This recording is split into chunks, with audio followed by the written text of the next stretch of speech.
Boa noite, docente. Boa noite, colegas. Meu nome é Micaela Manegas Gomes, estudante do SCTEM, aluna da turma B. Estou a cursar Contabilidade e Auditoria, ministrada pelo mestre Abílio Machanga. E hoje aqui venho fazer a minha apresentação em torno da norma 28, que aborda sobre réditos. É a última norma, NCRF 28.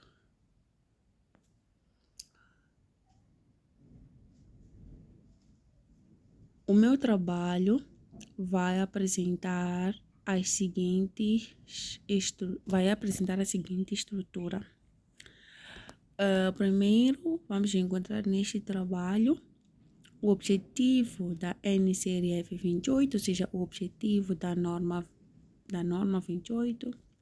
Vamos encontrar o conceito de rédito. Vamos encontrar a mensuração de rédito. Também vamos ver aqui o âmbito de rédito, como também vamos ver aqui o reconhecimento desta norma com base em 3 critérios que estão aqui colocados. O critério de reconhecimento das vendas, o critério de reconhecimento das prestações de serviços, o critério de reconhecimento de juros, royalties e dividendos. Veremos aqui também, ou seja, teremos aqui nessa estrutura do trabalho a valorização do rédito, teremos perguntas frequentes e teremos exercícios. Teremos também exercícios. Essa é a estrutura do meu trabalho. Vamos agora para aquilo que é o objetivo da NCRF 28. O objetivo desta norma é o de estabelecer o tratamento contabilístico de réditos provenientes de alguns tipos de transações e também acontecimentos. Ou seja, também é objetivo desta norma estabelecer os critérios de reconhecimento, e mensuração do rédito, bem como a sua divulgação nas demonstrações financeiras. Ou seja, o objetivo desta norma é definir aquilo que são os critérios de reconhecimento. Em termos práticos, o rédito deve ser reconhecido quando for provável que benefícios econômicos futuros vão fluir para a entidade e se puder ser mensurado com fiabilidade. Ou seja, esta norma garante que o rédito seja reconhecido de forma correta, seja transparente e comparável, para refletir aquilo que é a verdadeira performance econômica da entidade, como também vai assegurar a consistência no tratamento contabilístico do rédito, de forma que as demonstrações financeiras sejam relevantes, como também sejam fiéis. Esta norma vai também evitar práticas arbitrárias, vai garantindo que o rédito só seja reconhecido quando realmente realizado ou realizável e não apenas quando há uma expectativa. Então, vamos.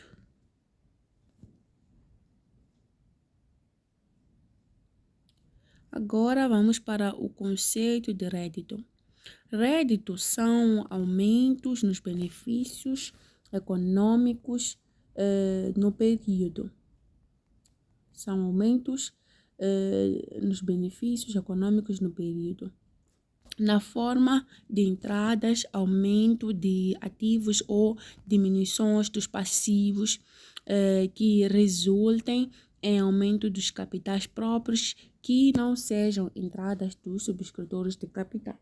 Ou seja, rédito é o valor bruto das entradas de benefícios econômicos durante o período que resultam de uma atividade normal da entidade. Estamos a falar de atividades normais, estamos a falar de venda de mercadoria, prestação de serviços e também que resultam e que aumentam o capital próprio, exceto os aumentos que estão relacionados com contribuições dos sócios ou dos acionistas. Temos um exemplo, um exemplo simples. Uma loja de roupas é igual a... É a mesma coisa que Reddit, ou seja, é venda de roupas. Ou seja, Reddit é quase a mesma coisa que o lucro, né? O benefício econômico durante aquele período.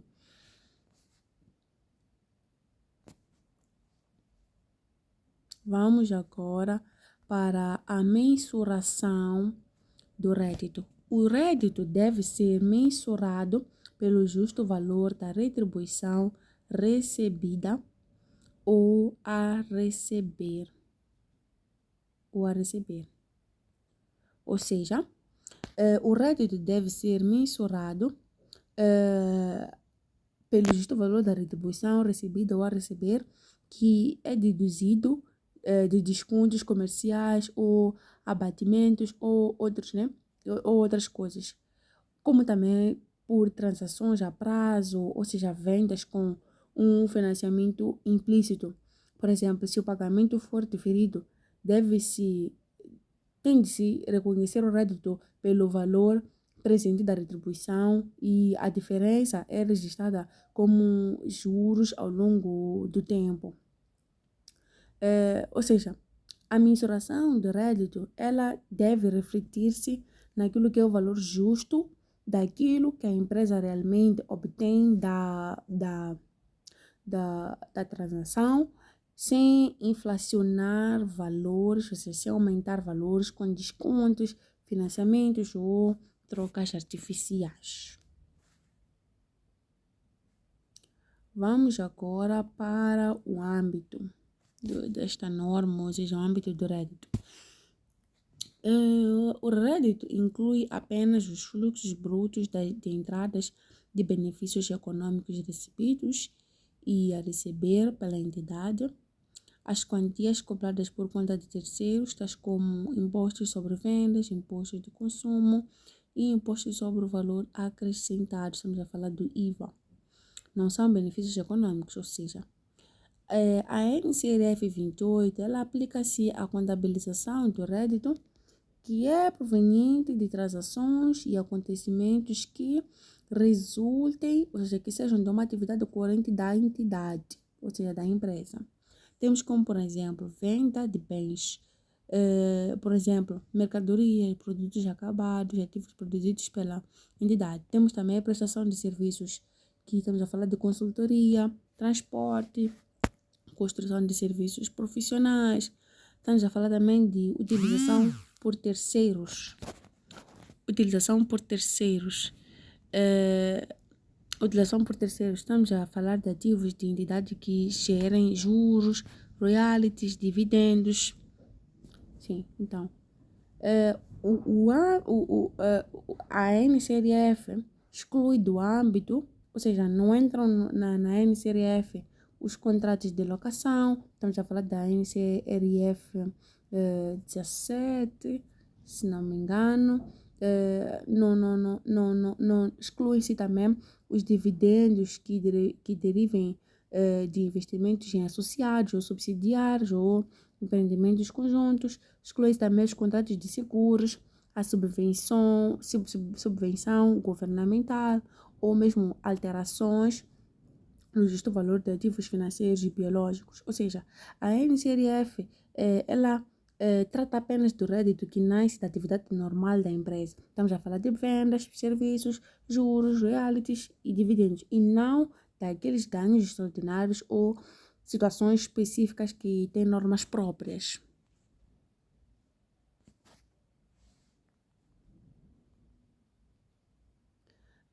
Reconhecimento. Vamos aqui falar em torno de reconhecimento em 3 critérios. Bom, temos aqui o reconhecimento no critério ou seja, critério de reconhecimento das vendas de bens. Os réditos provenientes da venda de bens devem ser reconhecidos quando há transferência dos riscos e vantagens significativas da posse dos bens para o comprado, ou seja, a entidade vai transferir os riscos e vantagens significativas da posse para o comprador. E a entidade não vai manter o controle ou gestão corrente sobre os vendidos, ou seja, já estamos aqui no segundo, que a entidade não mantém o controle nem gestão corrente sobre os bens vendidos, ou seja, isto é, já não atua como se fosse o proprietário. Então, temos também o montante de rédito pode ser mensurado de forma fiável, ou seja, o valor de rédito pode ser mensurado com fiabilidade. Seja provável que os benefícios econômicos associados à transação fluam para a entidade, ou seja, que a empresa vá receber o pagamento. Ou seja, tá claro, né? É provável que a entidade receba benefícios econômicos que estão associados à transação. 5. Os gastos incorridos ou a incorrer com a transação passam a ser também mensurados de forma fiável. Os custos associados também passam a ser mensurados com fiabilidade. Vamos agora para o critério de reconhecimento das prestações de serviços. Aqui, o rédito deve ser reconhecido com base no grau de acabamento de transação à data do balanço, desde que o montante do rédito possa ser mensurado de forma fiável, desde que seja provável que os benefícios econômicos futuros associados à transação fluam para a entidade, desde que o grau de acabamento de transação, a data do balanço, possa ser mensurado de forma fiável, como também os gastos incluídos a incorrer relativos à transação possam ser mensurados de forma fiável. Ou seja, neste critério, o rédito era conhecido de acordo com o grau de acabamento, ou seja, a percentagem de execução da transação à data do balanço, que é o método de percentagem de acabamento. E se não for possível estimar com aquilo que é a fiabilidade, reconhece-se apenas um montante que cubra os custos incorridos sem lucro. Vamos agora para o reconhecimento de juros, royalties e dividendos. Se for provável que os benefícios esperados associados à transação fluam para a entidade e o valor de rédito possa ser mensurado com fiabilidade, esta é a condição, né? Com juros, eles são reconhecidos tendo em conta a taxa de juro efetiva do ativo numa base de proporção temporal, ou seja, eles são reconhecidos de acordo com o método do juro efetivo, que tem a ver com uma norma de instrumentos financeiros, como também, 2, os royalties são reconhecidos de acordo com a especialização atendendo à substância de acordo, ou seja, são reconhecidos com base no regime de competência, de acordo com o conteúdo dos contratos. Temos terceiro, que são dividendos, reconhecidos no momento em que o direito dos acionistas e recebê-lo é estabelecido, ou seja,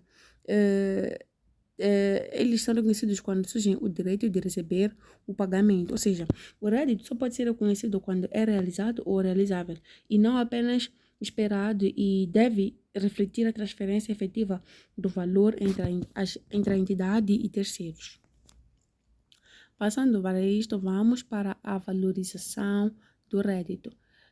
Na valorização do rédito, é necessário que haja a regra geral pelo justo da retribuição ou uma contraprestação recebida ou a receber, a exceção pelo presente quando o fluxo de caixa for diferido, e a diferença face ao valor nominal por materialmente relevante e o prazo significativo, também a troca de bens e serviços. Ou seja, na valorização do rédito, no contexto da NCRF, ele deve ser valorizado pelo justo valor da retribuição recebida ou a receber, tendo em conta, vou resumir, né, esses 3 pontos que eu falei aqui, tendo em conta os descontos e abatimentos comerciais, o rédito deve ser reconhecido, ou seja, deduzido dos descontos concedidos ao cliente, tendo em conta a retribuição em espécie, ou seja, se o pagamento não for em dinheiro, mas em bens ou serviços, o rédito vai ser valorizado pelo justo valor do que foi recebido ou daquilo que foi entregue, se for mais fiável. Também ele deve ser valorizado pelas transações a prazo, ou seja, financiamento implícito, se houver diferença entre o preço a pronto e o preço a prazo.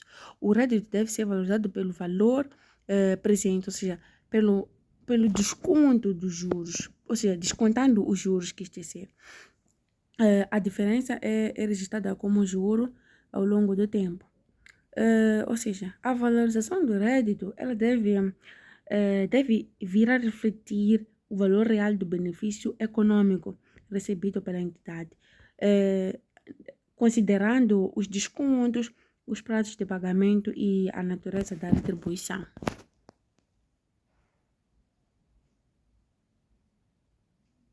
Vamos aqui para um exercício prático. Uma empresa concedeu um contrato de prestação de serviços, obtendo uma remuneração de 900 mil pelo serviço prestado. Por se tratar de um serviço de características muito particulares, a empresa não está em condições de estimado com fiabilidade o custo total estimado. Os custos incorridos ascenderam a 100 mil no ano de 2027, a 250 mil, aqui quis dizer 2017, a 250 mil em 2018 e a 200 mil em 2019. No final de 2019, a empresa estima que os custos a incorrer serão de 250 mil. A linha A, procede ao reconhecimento do rédito nos anos 2017 e 2019. Muito bem. Aqui neste exercício temos que fazer os lançamentos, né? Primeiro, no ano 2017, tiramos aqui a conta 49, acréscimos de diferimentos pela subconta, acompanhada pela sua subconta 492, rendimentos diferidos no valor de 100 mil meticais, em contrapartida com a sede 2, que é a prestação de serviços no valor de 7,2, e vamos colocar aqui o histórico, que é pelo reconhecimento do rédito. Em 2018, temos aqui 492, rendimentos diferidos, com a sua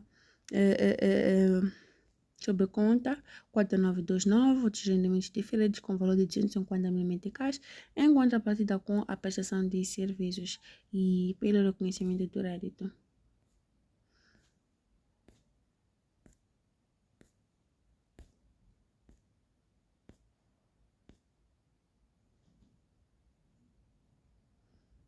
Muito bem.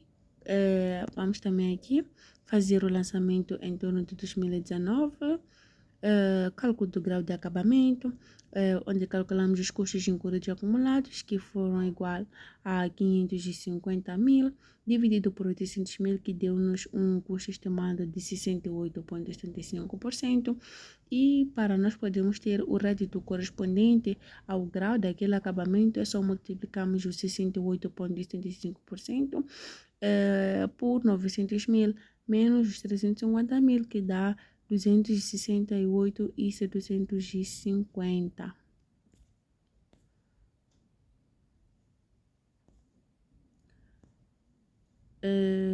achei melhor aqui fazer uma pequena tabela para colocar os seus valores, ou seja, para resumir, né?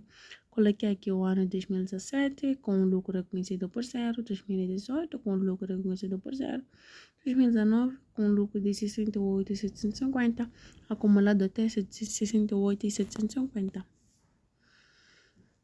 Vamos aqui a algumas perguntas frequentes. A primeira pergunta frequente temos: qual é a diferença entre rédito e ganho? Resposta: rédito resulta da atividade principal da empresa. É aquilo que eu estava a dizer, aquela atividade básica da entidade, que pode ser venda de produtos de uma empresa, e ganhos resultam de operações secundárias ou ocasionais, como, por exemplo, venda de um ativo fixo com lucro. Sim, venda de ativo fixo, venda de ativo fixo com lucro. Temos como, por exemplo, a venda de um ativo fixo com lucro. Temos como, por exemplo, ou seja, a venda de um ativo fixo com lucro. Por exemplo, falo exatamente de um exemplo de venda de um ativo fixo com lucro. Por exemplo, uma empresa. Sim, uma empresa tem uma máquina e tem um custo de aquisição, por exemplo, de 50 mil meticais e depreciação acumulada de 35 mil meticais, com o seu valor contabilístico de 15 mil meticais. E a máquina é vendida por 20 mil meticais. No entanto, para nós calcularmos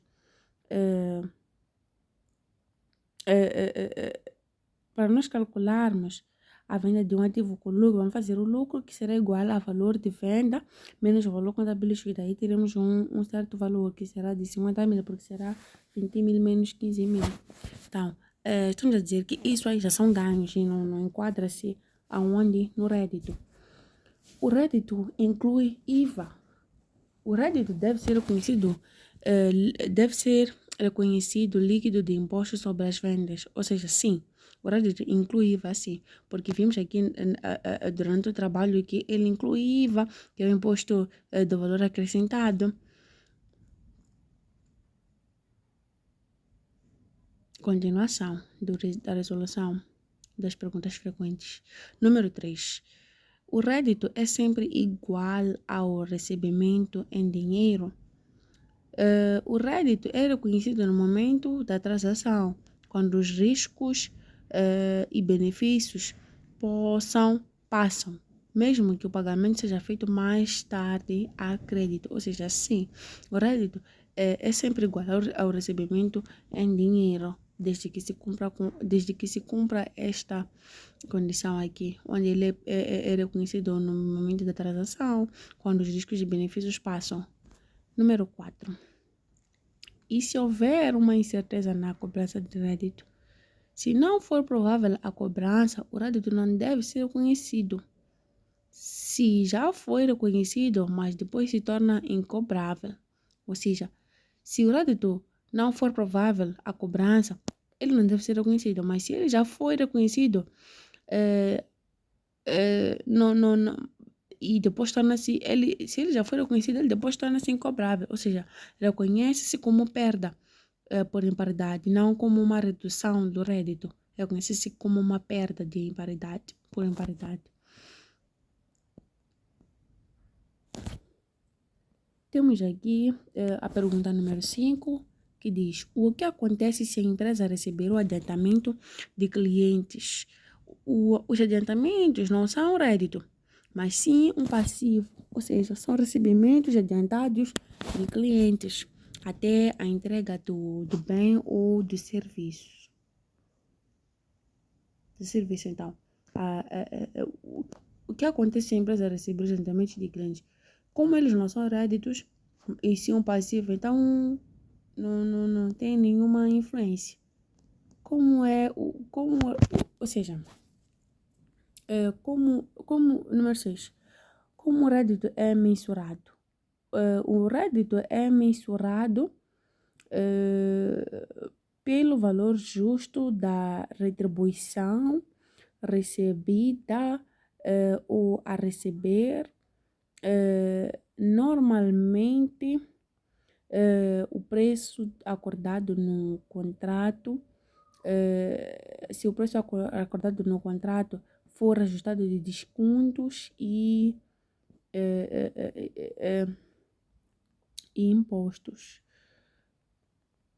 E imposto. Sim, essa é a resposta de como deve ser mensurado o rédito.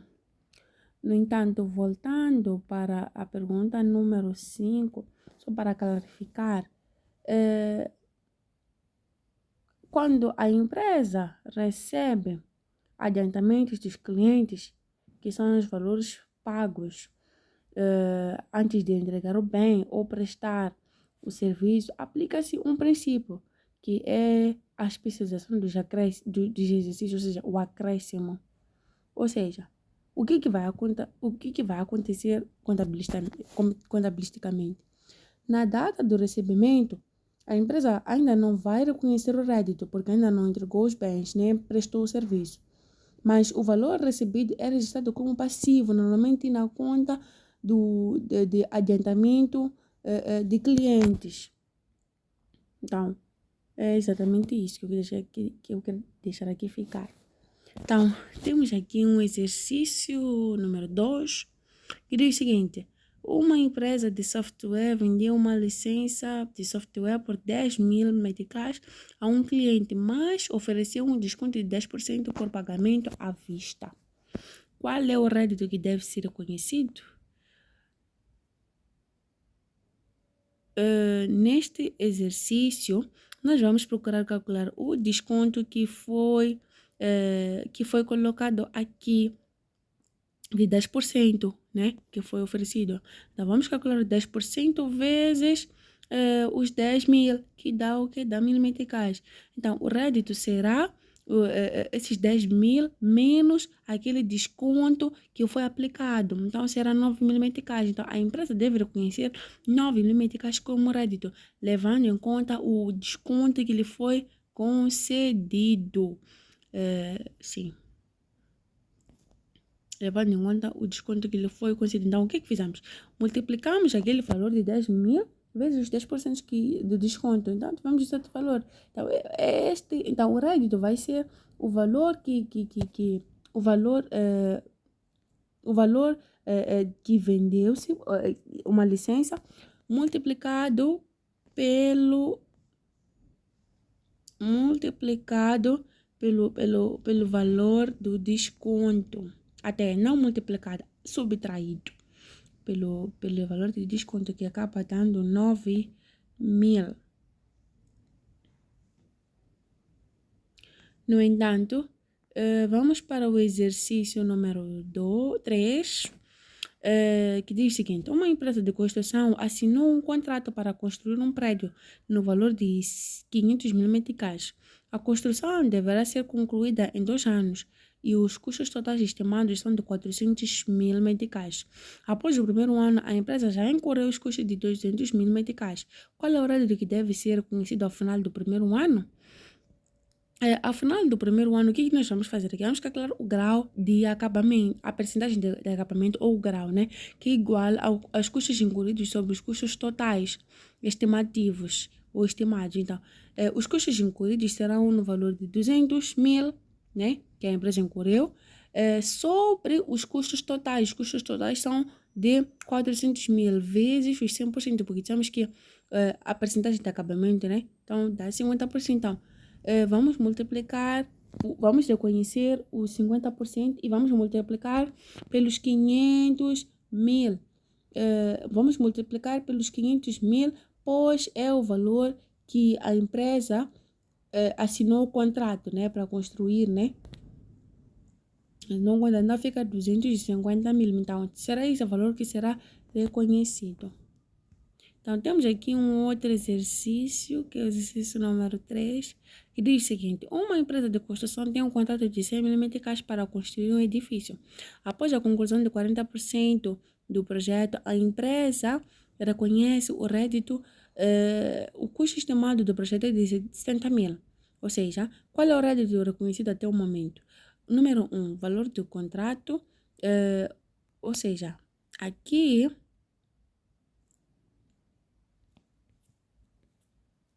nós vamos tirar os dados. Vamos tirar os dados, né? Que teremos o valor do contrato, também teremos o percentual concluído. Então, o rédito reconhecido será de 40% vezes os 100 mil. Os 100 mil. 40% porque será a conclusão, ou seja, aquele valor ali do projeto, né? Vezes o contrato, neste caso. Então, fica 40 mil. Temos aqui também o exercício número 4, que diz o seguinte: uma empresa vende um produto por 200 mil meticais, por 2 mil meticais. Ela oferece um desconto de 15% e o imposto sobre vendas é de 6%. Qual será o rédito reconhecido pela empresa? Então, aqui tiramos os seguintes dados. O valor da venda foram de 2 mil meticais, o desconto foi de 15%, então fazemos 15% de 2 mil, fica 300. Então, o valor após o desconto, vamos ter esse valor que vendemos o produto, menos o 300, né? Então, fica 1.700. Então, o imposto sobre vendas será de 6% vezes o 1.700, ou seja, vamos fazer 6% de 1.700, que vai dar 102. Então, o rédito reconhecido será esses valores aí, o valor após desconto e o valor e o imposto sobre vendas, que será 1.700 menos 102, que dá 1.598. Muito obrigada pela atenção dispensada. Espero que tenham gostado do vídeo.